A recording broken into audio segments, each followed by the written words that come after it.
وہ پوچھتا کیا یہ کوئی فرق پڑتا ہے کہ جب انسان لمبی دعا کرتا ہے یا تھوڑے وقت کے لیے دعا کرتا ہے؟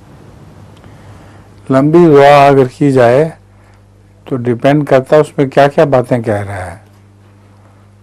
اگر بہت تم لوگوں کا خیال ہو اور نام لے لے کر ان کی دعا کرو تو لمبی ہو جائے گی.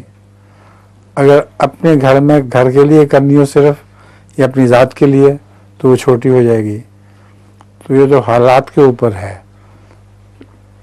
کثرت سے لوگوں کے لیے دعا کرنے کی عادت ہو تو پھر وہ لمبی ہو جائے گی دعا.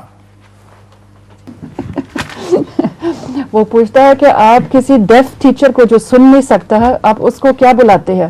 وہ کہتا ہے جو مرضی بولا وہ ویسے نہیں سن سکتے. ہاں مگر خاص لطیفہ نہیں ہے کہ ترجمہ کر دیں.